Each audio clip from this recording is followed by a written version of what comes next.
All right. Hello and welcome, everybody. Welcome to this 43rd Platform Academy session in the same arena as we usually do. Today, I'm being joined by my colleagues, Adrian and Ashley. Welcome to you both. Welcome to everybody in the attendee list. I'm so glad you could join us. And today we have a session that'll be amazing for everybody who works with the ServiceNow admin feature sets. So I really want to make sure that you all know that admins are important to us and we want to make your experience better.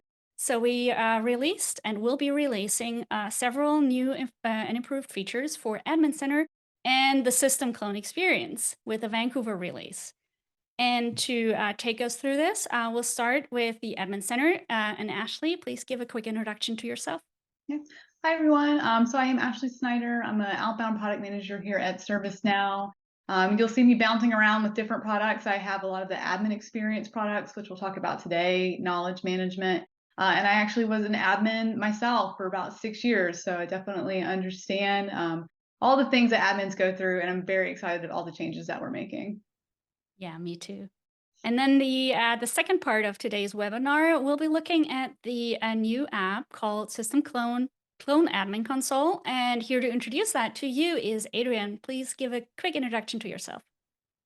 Hello, everyone. My name is Adrian Bissdorf. I'm part of the instance automation team. I've been with ServiceNow for about 6 years and excited to share with you our new Clone UI in a little bit. That's awesome. Thank you so much. And my name is Lisa Hohenstein. I'm an outbound product manager. I work for the platform business unit. My main focus areas are the workflow automation tools. So that is Flow Designer, Process Automation Designer, and Decision Builder. I also host this academy every other week. And we've had loads of great sessions in the past. Also, other sessions that I would recommend to everybody who is an admin on the Now platform. We've already done sessions on platform security, on upgrades, on Upgrade Center, subscription management, and also sessions with Ashley about knowledge management. So there are loads of awesome tools for admins and developers on the Now platform. And before we head into things, I'll go through a couple of housekeeping slides so that everybody knows where we're at. And you all know this one, especially since we're talking about a new tool that is to be released. We will be talking about safe harbor statements. So if we are mentioning any products that are not released yet, please be mindful that things and timelines may change based on what happens till we get there. But we do try to give you as accurate information as we can right now. Don't make any purchasing decisions based on anything we tell you today. As always, this Platform Academy is part of a larger series of webinars and meetups. And with this QR code and the links that you will see later in this deck, there are more academies, and I want to encourage you to join those as well. We have some about platform analytics, next experience, and of course, everybody's newest and most favorite new product child, and that is Gen AI in the AI Academy. I have just one more agenda slide. So as I said, Ashley will start. All right, thank you, everyone. So this presentation is going to be mainly in Adrian's house. We want to leave a lot of time for the cloning console. What I'm going to provide is really just kind of a high-level overview of Admin Center. I really want to provide a lot of context and really kind of provide the wrapper around that admin console and kind of where we're going with our admin experience products. That way you can have a better understanding of what we currently have out, how they work together, but most importantly, our strategy going forward when we talk about these products. So at a high level, what are we really trying to do with Admin Center and all the other products that we wrap underneath what we're calling admin experience now? So our mission statement is to empower admins to execute digital transformation and really expand the value of the ServiceNow platform. So, what does this really mean in layman's terms? Well, we know that admins wear a lot of hats, they do a lot of jobs, and they also have a lot of influence in communicating our products and their value to the stakeholders in their companies. And, they're doing their operational work, they're doing their development work, and they're trying to pick up new products and enhancements that we have coming out. And we really want them to be the champions. We want to make their jobs a lot easier, not only operationally, but when looking at these new products that we have coming out, because we know that they are our champions. So we want to help them help us really, while we help them, roll out value to their organization. So I do want to provide like a breakdown of who we're thinking of when we're talking about the admin persona and when we're designing our products. So we have broken this out into 3 different personas, which I'll talk to in just a moment. We do know that the admin line can be blurred at a lot of organizations. You may have a large team where you have folks who do actually fit into all of these personas, and you have these designated personas that, you have an application admin and your instance admins and your platform owner, and those all work together. Or you may just have a smaller team of just 1 to 2 admins where someone is really wearing all these hats, and these lines are really crossed. So we do understand this when we're designing our products. We are kind of building them out with this focus in mind, but we do know that these will become blurred. And I do want to go over just the admin personas. I know we have admins out there that have been doing these jobs for a long time. We have new admins who are coming into the ServiceNow ecosystem. So I want to make sure that everyone kind of understands our terms and definitions when we're talking about the admin persona and when we're designing our products. So the first one is our platform owner. This is really the individual who makes the buying decisions for the ServiceNow platform. They make the strategic decisions and kind of the roadmap of where the platform is going to go at the organization. Again, this could be one person. This may be the admin itself. It really depends on your organization. Then we have the instance admin. So the overall kind of platform admin, the admin that is responsible for the health and the security of the ServiceNow platform. They're the ones responsible for maintenance, upgrades, clones, things like that. That person who oversees kind of everything platform wide. And then the third persona is the developer, or you could interchange this with an application admin. So someone who is really taking requirements from stakeholders and transforming them into solutions. Whether you're working on like an HR application or security application, or even a scoped in-house application, these are the folks who are responsible for those areas and developing within those areas. So again, you may have all of these in your organization. You may just have one person doing all of them. But Yes, just so you know, I did that. Lisa Feels knows, and I know too. awfully familiar. I did all of that, except I've for been in deciding there. what we purchased. They never gave me that permission, unfortunately. I would have bought everything. I know, right? That would have been really nice. I've been in that situation too, right? I've been on teams that we had a platform owner, we had admins, we had application developers, and that was really nice. And then I've been in the situation where it was just me and one other person. So totally get it. Yes.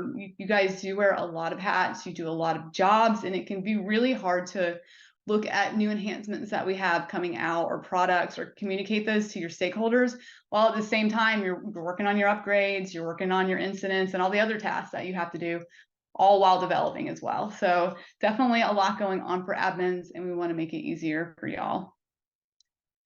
So now that I've kind of talked about what our mission statement and vision is and who we're really designing for with our products, I kind of just want to go over this really high level slide of the current products that we have out and the journey that they fit into, so you can kind of get a glimpse of where we're going with them. So, while we're empowering you to look at ServiceNow and adopt new products, and when your stakeholders come to you and they've seen something in a conference or a webinar or something like that, and they want to know more information about it, how do we make that easier for y'all? So we've broken this down into 4 different stages. So the first one is to discover the applications that you're entitled to. So your organization has bought something, whether it's ITSM, ITOM, or employee workflows, something that y'all bought, and you've probably implemented part of it, but how do you know the products that you haven't implemented, or how do you know the new products that fall underneath the things that you're licensed for, that we've just come out with? How do you discover those and learn more about those? In the past, you really had to go through a lot of product docs. It was very manual, and someone had to really go through and look through all that. Or you had a stakeholder kind of walk up and say, hey, I heard about this. Can you look more into it? So we want to make that easier for y'all. So we do have 2 products right now to do that. The first one is Adoption Blueprints. It's been around since Tokyo, where you can look at like a high-level business outcome, and we kind of walk you through a maturity journey on how to get through that outcome. So let's say you want to reduce cost via ITSM or ITOM. We walk you through all the applications and plugins that you need and how to configure those to get to that outcome, and we track your progress along the way. I will mention right now, Adoption Blueprints is for more of the ITOM, ITSM products, but we are expanding those in the future. And then next we have Application Manager. So this is a new term, but not really. It used to be called plugins.do, really, but now we've given it an official name, which is great, and I love that. So Application Manager, when you go to install applications, like how do you find what you're licensed to? How do you find what's installed? How do you find out what's coming out? Those really used to be in lots of different places. We've all put that in one place with Application Manager.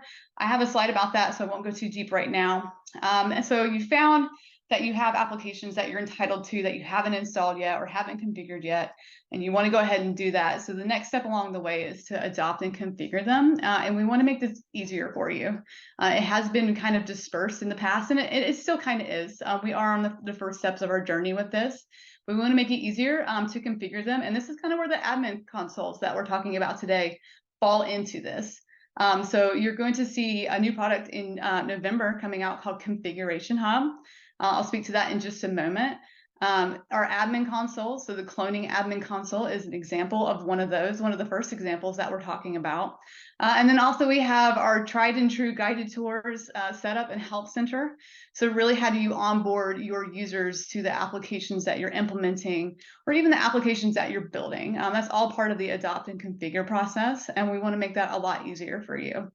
So once you've discovered your applications, you've configured them, they're out in the wild, how do you really manage them now? How do you have a high-level overview of all the stuff you have going on? We want to use the admin home page to really give you that kind of bird's eye, high-level view of everything that's going on in your system. So this was first released in San Diego. It got a big update in Vancouver. So definitely check that out on your PDI if you haven't seen it already. But this was really going to be kind of your command center, and we are definitely updating it and making changes to it in future releases. But for now, I do want to let you know that we have a lot more capabilities in them. And then the last thing on the journey is to realize value. This is something that we're maturing in, right? So as we're giving you guys your adoption journeys and your maturity journeys, we're taking our own along the way. So we've gotten to operate right now, but now we need to get to realize value. So when you've installed an app and you have it in the wild and you're operating, how do you understand the value that the application is giving to your organization? And that's something that we need to provide to you guys, and that will be in a future roadmap. So we've gotten through kind of our adoption journey with Admin Center. I just got a few more slides on some products that I talked about before I hand it over to Adrian. So the admin homepage, again, this is kind of where you're going to drop as an admin. As soon as you log in, if you have Next Experience turned on and you have the admin role, you're going to see this admin homepage. Like I mentioned, in Vancouver, we redesigned it to put a nice Next Experience dashboard up there for you.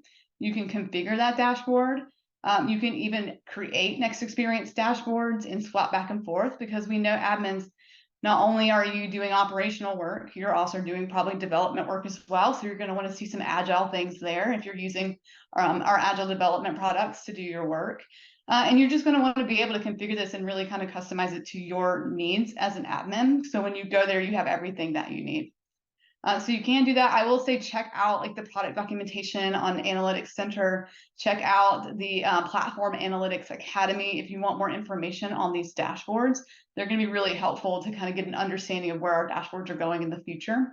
On the bottom there, you'll see we have information about your instance. So any kind of upgrades you have coming up, any kind of upgrade issues you need to take a look at. You can jump to Upgrade Center pretty easily. You can look at entitled applications at a glance. So how many applications on that particular instance do you have installed? And this is an easy way to jump to that application manager as well. And then adoption blueprints. So you're wanting to look at a business outcome as an admin, you talk to your stakeholders and you want to start exploring that. You can jump to adoption blueprints from there as well. I think the most important thing about this page, though, is really that feedback button at the bottom. So there is that feedback button. It does go directly to our product teams. It does not go through the Idea Portal. I'm sorry, Idea Portal. I have a lot of love for the Idea Portal, but sometimes it does get missed. So this is going to bypass that and go directly to our product team. So if you do have feedback about the admin homepage, and things that you'd like to see, please share that with us via that feedback button there at the bottom. I have a quick question from the attendees. If you're a platform owner, do you have to have the instance admin role to see the admin console or any of the linked products like the app manager, adoption blueprints, and so on? Do you have to have the admin role? I can't speak for the admin consoles because those will be console by console basis. For application manager, yes, you'll need the admin role. For adoption blueprints, yes, you will. But in Vancouver, we've provided the option to share a blueprint. So in the past, only admins could see it. A lot of stakeholders need to see those as well. So you can share that out to anyone in your company, and it will give them a read-only view of that adoption blueprint. So that is new in Vancouver. Awesome. Thank you. So kind of on the subject of admin consoles, again, I won't get too deep because you're going to see one out live here in just a second. But we really want to put everything as an admin at your fingertips when you're looking at a specific application. So you'll see the cloning one in just a moment. Another good example would be the Now Assist admin console that we're coming out with. So installing plugins, doing configurations, getting helpful information, and then at the end, using the metrics to track who's using that application and look at that value. Those are all in different places in the past. You'd have to go to guided setup, application manager, build a dashboard, all kinds of things, product docs. So it's all in one place for you now. And this is really where we're going with admin consoles. So when you start to see us re-platform a lot of our admin consoles and you see the word admin console, think about just everything that you need as an admin for that application centralized into one place for you. And I won't steal the thunder too much from Adrian on that one. So I'll quickly skip over to my last few slides. So, admin consoles, we're going to start having a lot out there. Where do I get to those? Like, how does this all really work together? That's going to be in our new product called Configuration Hub, which is coming out in the store. I'm going to ask Lisa to put me on her backlog to speak about this one at some point. But really, so, right now we do have a few admin consoles. You are going to have to go to the all menu to get to them. We didn't want to hold back from releasing them, but we do want to put them all in one centralized location for you. And that's where Configuration Hub is going to come in. As we have admin consoles come out, as you're trying to do stuff, you go to Configuration Hub to kind of walk through the guided experience of setting up something and managing it and looking at any kind of metrics that are pertinent to that application. And then if we don't have an admin console for something yet, and we're working on it, we do have a nice file explorer view now. We call it Explorer View, but it's like Finder in a Mac, File Explorer in Windows. You can now see all of the relevant tables and records such as business rules, UI policies, things like that that are pertinent to an application. Whereas in the past, if you're working on some of our older apps, you'd have to go straight into the form and kind of right click or go into Studio if it was a scoped app. So it was disjointed, and we're trying to put it all in one place for you guys. And we'll definitely go deeper into Configuration Hub around November. All right, so 2 more slides for me. Application Manager, again, was a big one. We redesigned this and brought a lot of the external resources that we had out there in-house. And so we wanted to make it a lot easier for y'all to navigate, search, look at things that you're already entitled to, get more information. That's all going to be an Application Manager. There is an hour-long Creator Toolbox session that we did with the developer advocate team. We basically just did an entire tour of this thing. So if you want to go deeper into Application Manager and really get all the information about every little single piece about it, check out that Creator Toolbox session. It is linked on our Admin Experience Product Hub. So we have a brand new Product Hub for all of the admin experience products. I do have this cross-posted, this session cross-posted on there. I have the Creator Toolbox cross-posted on there. So if you hear anything relating to Admin Center, Application Manager, Guided Tours, Guided Setup, Help Center, Configuration Hub, and the more products that we're coming out with, it's all going to be in this product hub for you as a one-stop shop place. And as we have more events and things coming out, an FAQ, just be sure to know how to navigate to that. It's underneath the Now platform, or just go ahead and bookmark it, and I will send the link out and I will hand it over to Adrian. I wanted to make sure I give him enough time to kind of go through everything today. That sounds awesome. Awesome. So Adrian, you go ahead. We'll take it from here. Yeah, well, thank you, Ashley, for providing that wonderful overview. This is super exciting, and thank you, Lisa, for putting together this session. So welcome, everyone. I see it really exciting to have all of you join us today. I have a question for all of you. Who online is cloning from who we have here today.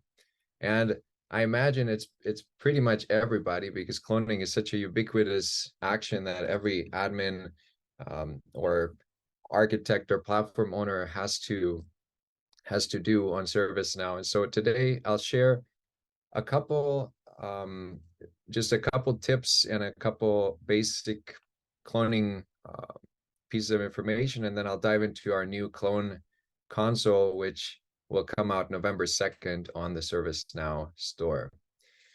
So we'll dive briefly into what is cloning, just to level set on a couple pieces of terminology, why you would want to clone, a couple tips, and then I'll jump over to an instance and give you a preview of what is coming up in our clone admin console. We'll also have some time for Q&A.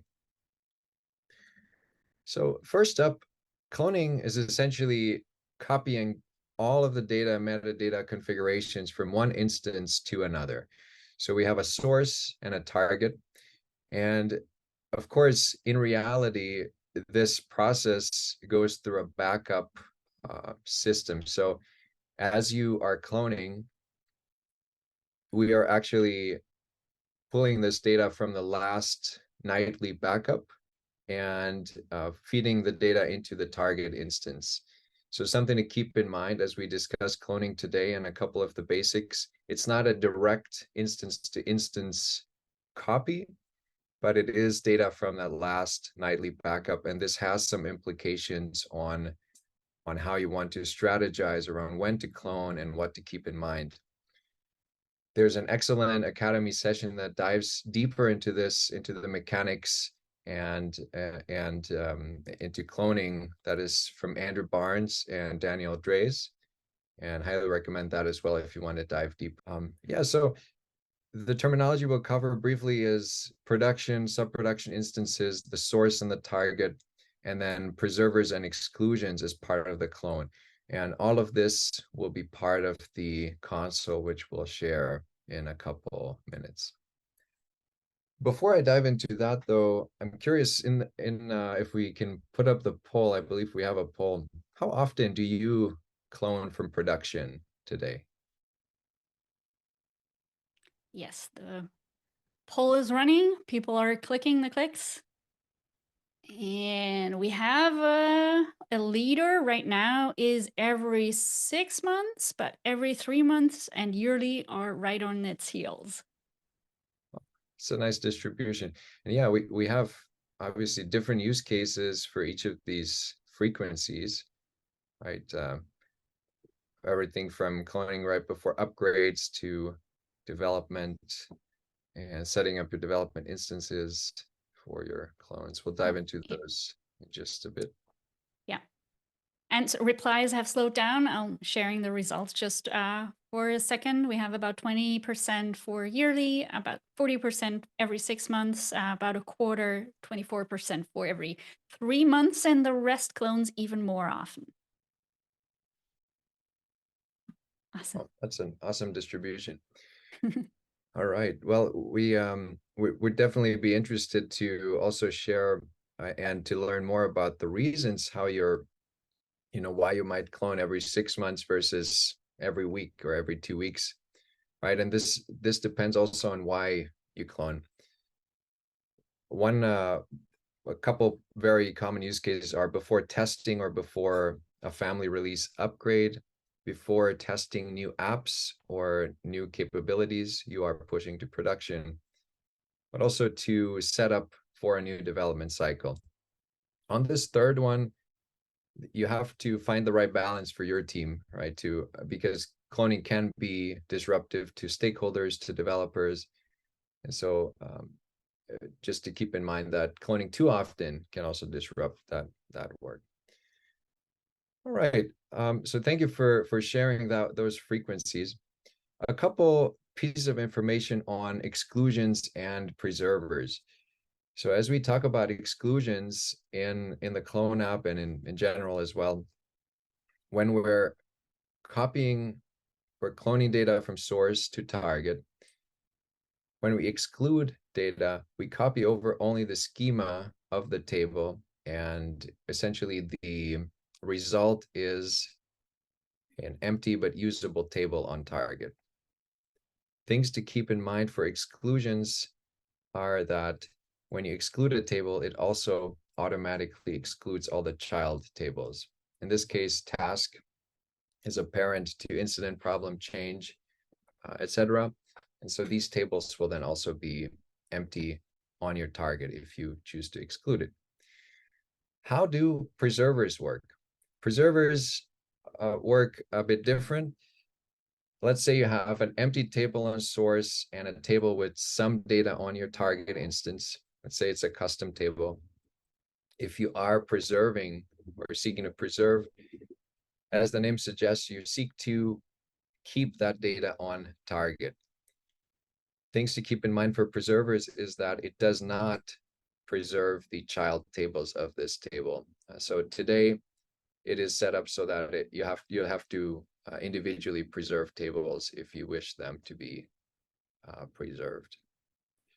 Both of these are set up on the source instance, which takes me to our next topic, which are clone profiles.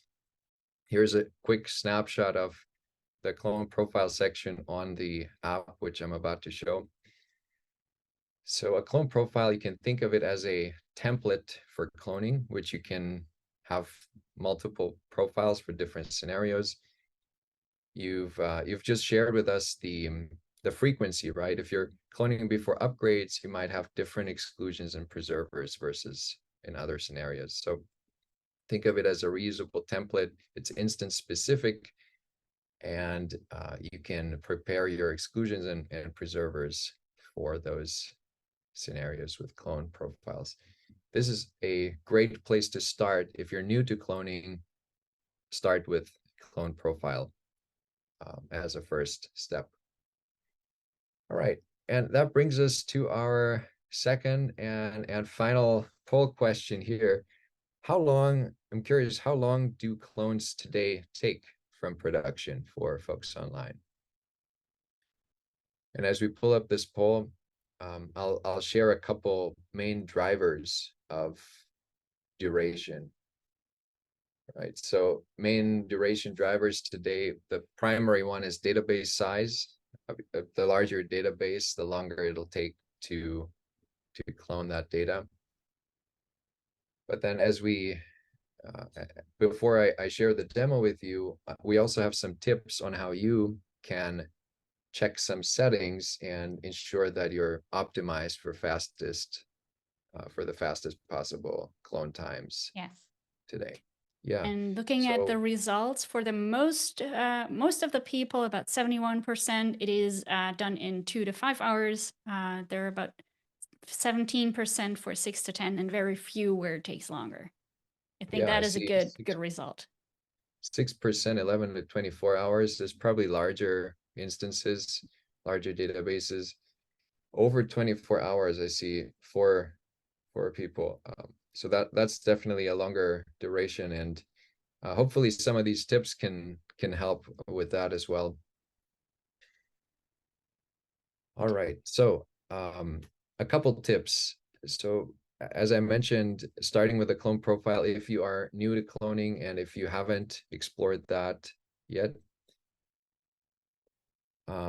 communicating to stakeholders, making sure everyone knows when the clone is happening, really important, because obviously the in-flight development work has to be saved, as the previous question brought up. So if you have an app that is in progress, you'll have to either commit it or export it and then re-import it after the clone.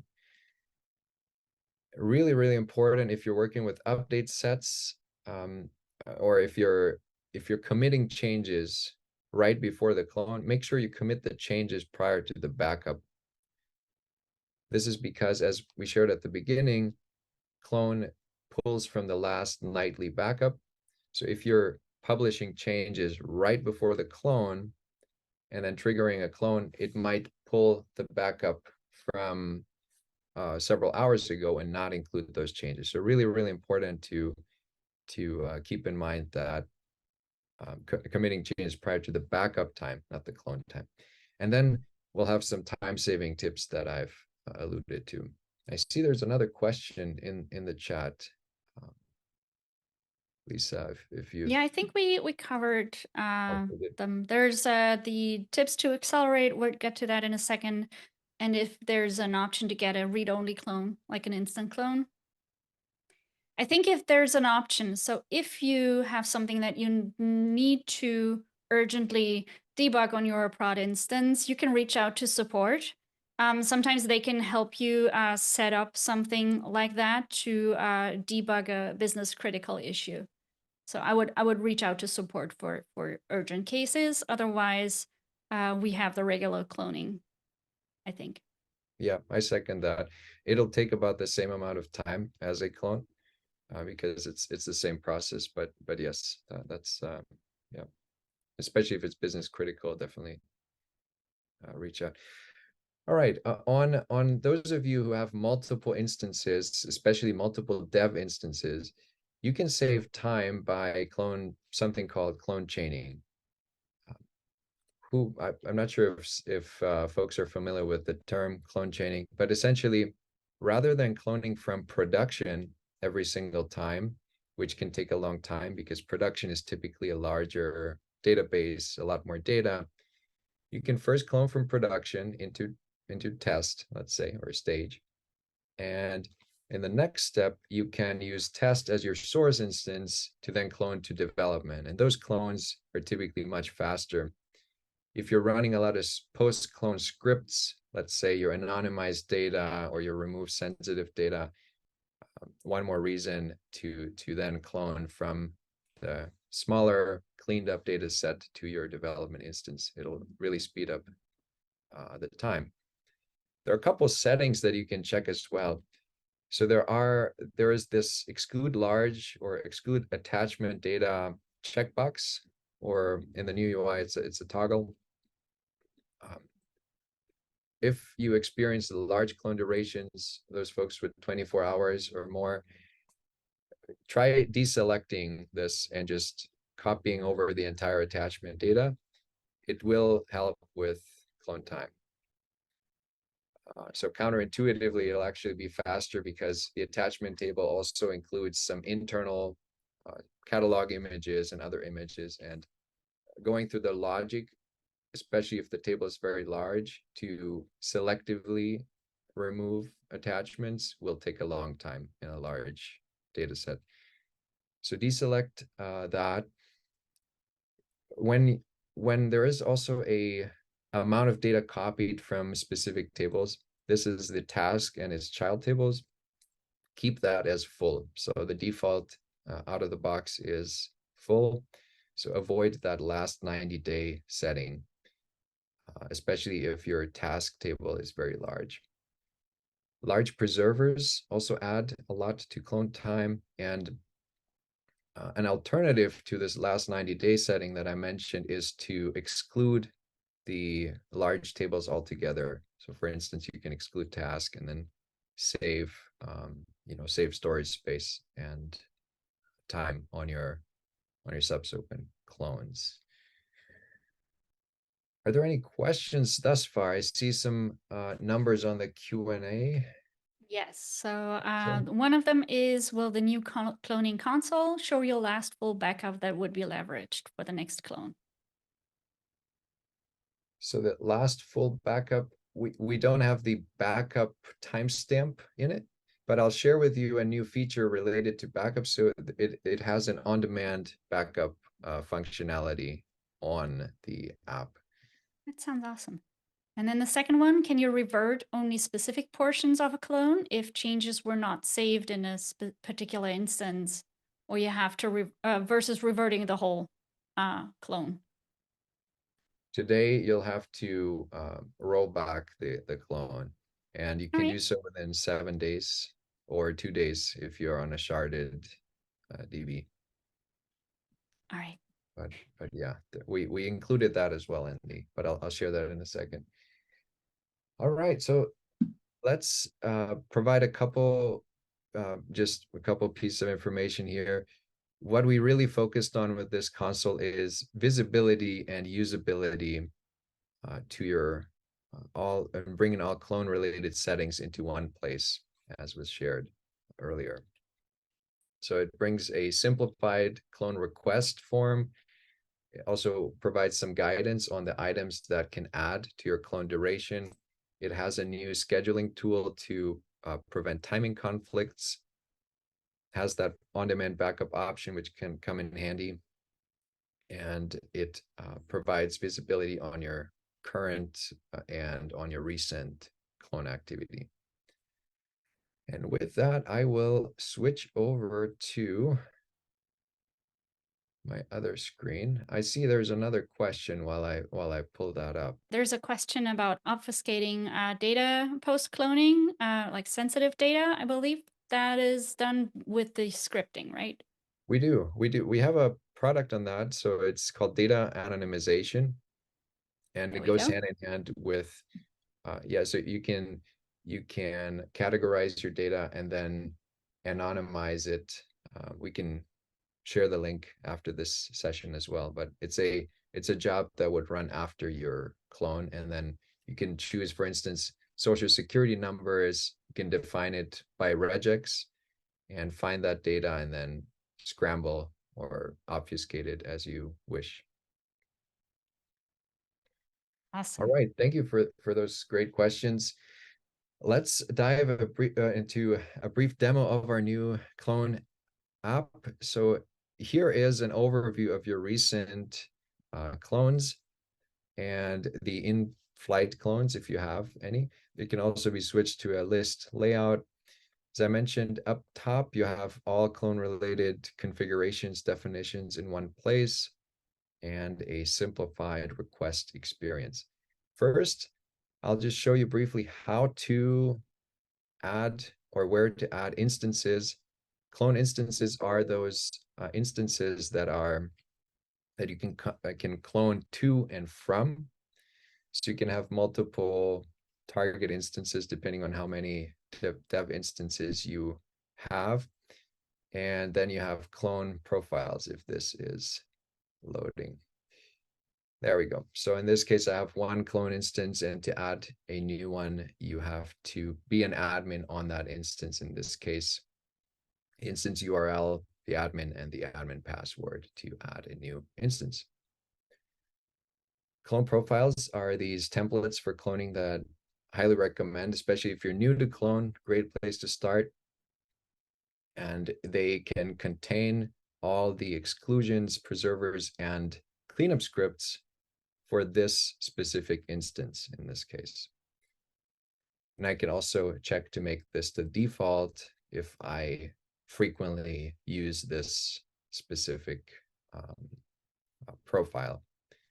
The profile also has the different optional settings you can select. What we did in the new request page here, we provided some context on what each of these settings do and how they affect your clone time. And we look forward to provide more guidance as we move forward.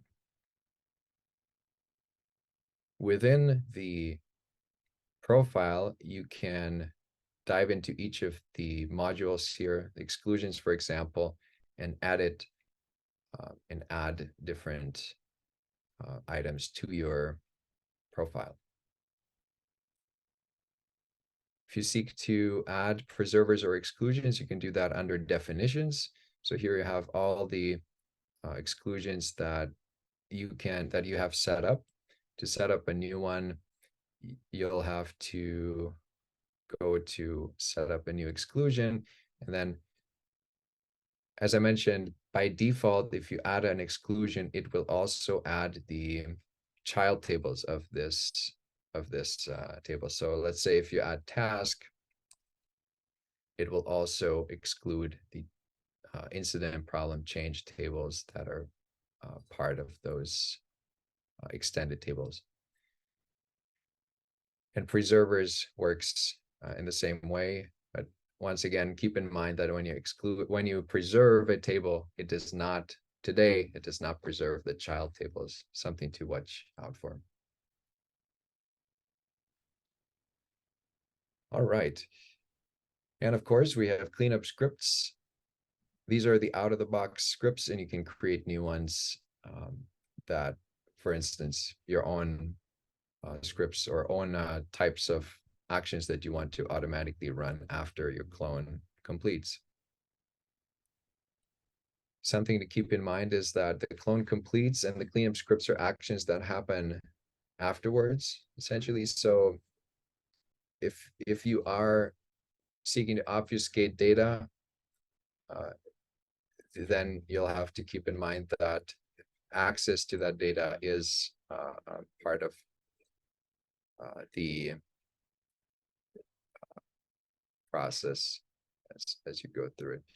Let me briefly show you the clone request form here. So you'll select a source instance, you select the target instance, the one that we've seen earlier. You can select your profile. You'll have a scheduling calendar that avoids the maintenance conflicts over here. And you can pick your exclusions, preservers, and cleanup scripts.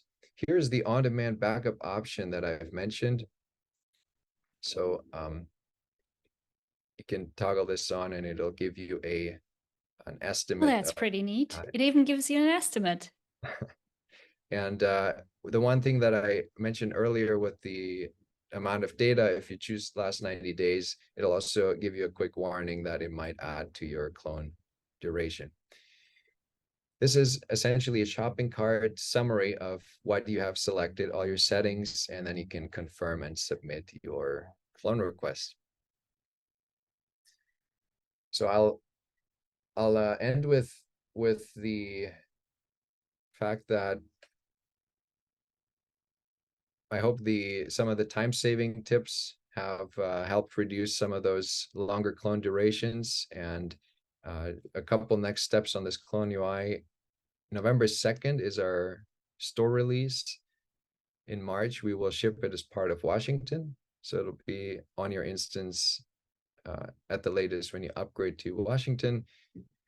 And then we invite you for next year and beyond to join us and to provide us feedback on it, and to if you have availability, we would love to invite you to provide feedback on some new ideas and iterations as it relates to the clone console. That sounds good.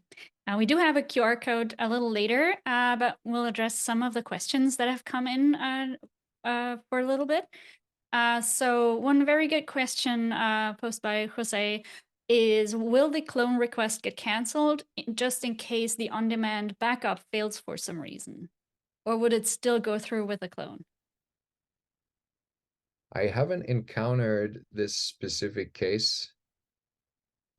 Personally, I haven't seen this show up in our data, but we will. So today it would cancel the clone if part of it fails. But it's a great question, but it hasn't, to my knowledge, it hasn't occurred to date. Awesome. So the another question is there a way to clone multiple instances, many to many? I'm not sure that would be reasonable to do. One to many I can see, many to many?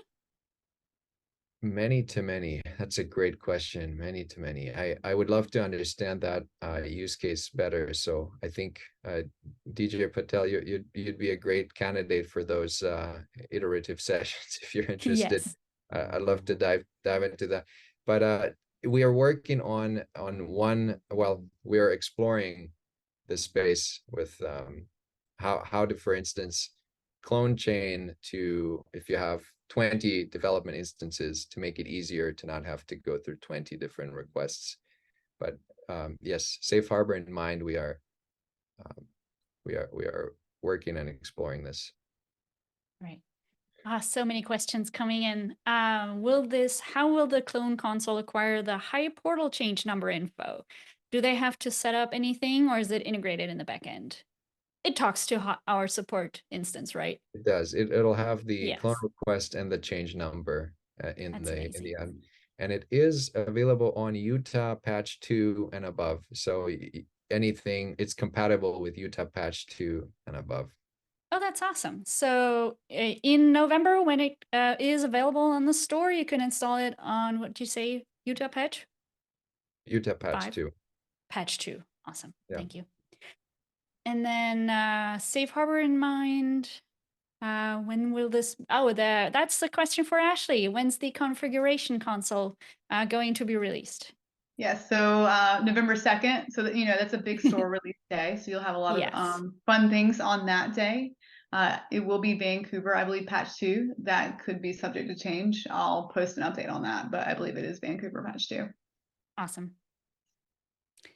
I think we're good with questions. So if you want to click through the last couple of slides for me, Adrian, awesome. There's the link. Let us put this in chat as well, but you can also use that QR code and to sign up for the research and the sessions that have been mentioned before. And then we'll see if there are more questions. Okay. So DJ asks, is this not an automatic update? Do you have to get it from the store? If you want to use it as soon as it is released, you'll have to install it from store. So that'll be on November 2nd with the Vancouver Store 2 release. It will be automatically, we call that rolled up, I think. It will be rolled up in the Washington release. So once you upgrade to Washington, it will be there. However, the trued up is the word. The trued up version that you get with the family release is most often the previous version of a store app. So with Washington, when you upgrade your instance to Washington, you'll get the Vancouver Store 2 release version of this app. As we go, we do publish more updates to the store apps. So there will be another release that will coincide with Washington Early Access to the store app. That will not be included when you upgrade to Washington. So if you always want the newest version of a store app, I would like you to always check the wonderful application manager that we saw earlier, which will notify you about available upgrades to the store apps installed on your instance. All right, so that is that. We will keep an eye for more questions, but we will address them after the session. So if you have any more things, please put them in the Q&A channel or put them in the survey that you will be asked to fill out after the session ends. Before we head out and say our goodbyes, I want to quickly call out the other Academy series again. We really have sessions that are interesting to everybody and everyone that works on the Now platform. And I want to really give a shout out to all of my colleagues who do great work providing that content to you. There are so many great sessions in those catalogs as well. So previous sessions that are uploaded to YouTube, it's always a good idea to check those out. We are currently going through loads of what is new in Vancouver for each of our product area sessions. So there's a what's new for next experience session. There's what's new for platform analytics and for virtual agent, and of course, all of the Gen AI goodness. So please check those out. And then I think there's one more. Is there another slide? I think there's just the thank you slide. There we go. Thank you.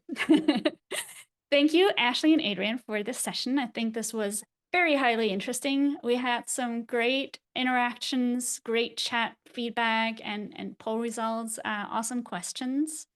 I hope to see you again on this show, and I will definitely schedule a session with Ashley for the configuration console.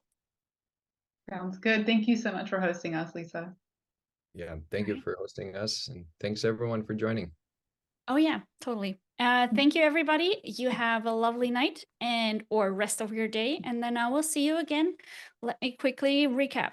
I will see you again. The next session in 2 weeks will be skipped. I will see you again early November. And Andrew Barnes, who was mentioned before, and I will talk about how to secure your workflow automation products, which will be a very complicated but highly interesting session.